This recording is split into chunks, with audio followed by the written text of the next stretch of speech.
हिस्से वाले अगर हैं कुर्बानी में तो क्या सबका मौजूद रहना जरूरी है? तो ऐसा नहीं है, अगर मौजूद कोई नहीं भी है, उसका नाम लिया गया, जिसके नाम से कुर्बानी हो रही है, तब भी उसकी कुर्बानी हो जाएगी, तब भी उसके नाम से कुर्बानी, मगर हिस्सा उसका बराबर पहुंचना चाहिए। बहुत से लोग इसमें भी घपला कर देते हैं, बांटने में भी घपला कर देते हैं। अच्छा अजीब दिमाग है यार, अरे तुमने गोश्त के लिए थोड़ी ना कुर्बानी की, अल्लाह की रजा के लिए की है, तो उसमें भी घपला कर रहे होते हैं। अच्छा मेरे पास पहुंच जाए। अबे बेवकूफ, जानबूझ के कोशिश ये कर के बिल्कुल बराबर पहुंचे सब पर, हिस्से कर दो, अब बराबर पहुंचना चाहिए। आदमी सोच रहा होता अच्छा आ जाए, अरे बेवकूफ, अच्छा आ जाए बर्बाद हो जाएगा अगर इसके दिल को तकलीफ हो गई तो। बात समझ में आ रही है कि नहीं आ रही है? हाँ। और बहुत से लोग ऐसे करते थे कि कसाई को खाल दे दिया करते थे कि लोग कटाई में खाल ले जाओ, नहीं, वो खाल किसी मदरसे को। अब तो मदरसों का मामला ही खत्म हो गया खालों का। तो अब क्या करना चाहिए?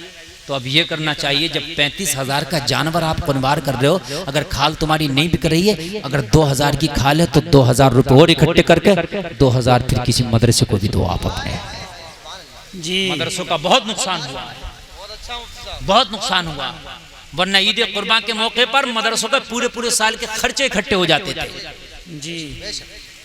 अगर 2,000 ना दे सको तो 1,000 दे दो, पढ़ाने वालों की तनख्वाहें निकल जाती हैं, बच्चों का काम चलता, मदरसे आगे बढ़ते हैं। बात है कि नहीं? हाँ, वो आप इतने मदद कर दो। अरे यार अगर चंद लोग कर भी रहे हो तो क्या परेशानी, अगर कर भी दोगे 200 रुपए डाल के 1,000 रुपया हो गया, 5 लोगों ने डाल दिया, मदरसे के बच्चों का काम चल जाएगा। बोलो भाइयों नहीं चल जाएगा? हाँ, मैं आगे चंद मसले आपको बता रहा हूँ और उसके बाद मैं आगे बढ़ूंगा इंशाल्लाह। हाँ, ये जरूरी नहीं है जो सारे लोग छुरी पे हाथ रखते हैं कि भाई हाथ ही रखेंगे, ऐसा जरूरी नहीं है। इसलिए कि इन्नमल अमालु बिन्नियत, नियत ये है कि उसकी जानिब से हो रही है कुर्बानी, उसका नाम ले दिया जाएगा। और अच्छा अगर नाम ना लिया जाए, एक मसला ये भी मैं आपको बता दूं, मान लो नाम नहीं लिया गया तो कुर्बानी तब भी हो जाएगी, इसलिए कि नियत के ऊपर है। अल्लाह जानता है ये किस किस की जानिब से कुर्बानी हो रही है। मगर वो छुरी पढ़ने का जो तरीका है ना, मैंने वो बताया कि तरीका दुआ पढ़ने का वो नहीं है, तरीका ये है कि बाद में दुआ पढ़ी जाए। बात समझ में आ रही है कि नहीं आ रही है? हालांकि दुआ में नाम ना लिया गया तब भी कुर्बानी हो जाएगी। अच्छा, कुर्बानी किस पर वाजिब है? तो जो मालिक निसाब है उस पर कुर्बानी वाजिब है, यानी 7.5 तोला सोना या 52.5 तोला चांदी या उनकी बराबर रकम या कोई माल तिजारत अगर रखता है तो इसके ऊपर कुर्बानी वाजिब है। समझ में बात आ रही है कि नहीं आ रही है? अब 7.5 तोला सोना तो नहीं है, किसी के पास 2 तोला सोना है, 5 तोला चांदी है, तो अब क्या करे? बात है कि नहीं? ज्यादातर तो ऐसे ही है कि भाई 2-4 तोले सोना है और फिर चांदी है कुछ, न 7.5 तोला सोना है और न 52.5 तोला चांदी है, तो अब क्या करें?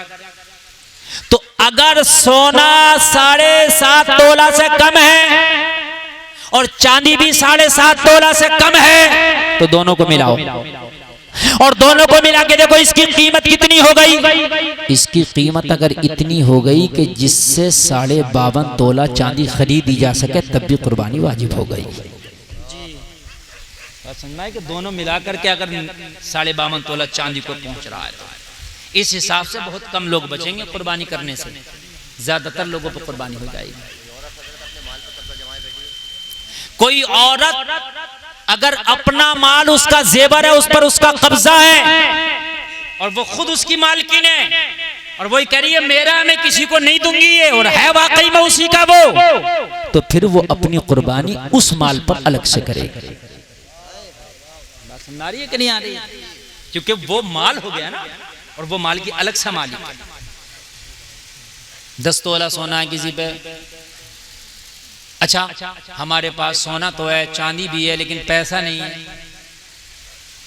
अब क्या करें? कुर्बानी कैसे करें? जानवर 35,000 का मिल रहा है, तो फिर या तो सोना बेचो, चांदी बेचो, बेच कर लाओ, या फिर कर्जा लेके आओ। लेकिन जब तुम निसाब को पहुंच रहे हो तो कर्जा लेके भी आप कुर्बानी करेंगे, क्योंकि निसाब है ना आपके पास, तो फिर कर्जा लेके भी आप कुर्बानी करेंगे, माल है ना उतना आपके पास, माल है तो फिर आप कर्जा ले, माल नहीं है तो फिर कोई बात नहीं।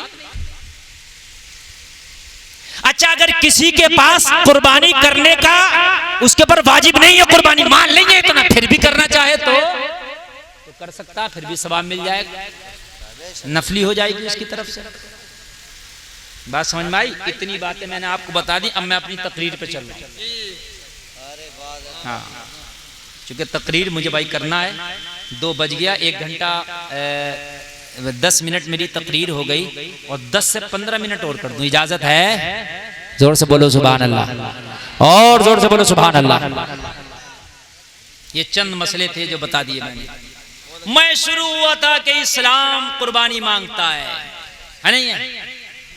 हर चीज जब आप चाहोगे कि मुझे मिले तो उससे पहले कुर्बानी मांगती है। कुर्बानी देने का जज्बा बढ़ेगा, अल्लाह तेरे इज्जतों में 4 चांद लगा देगा।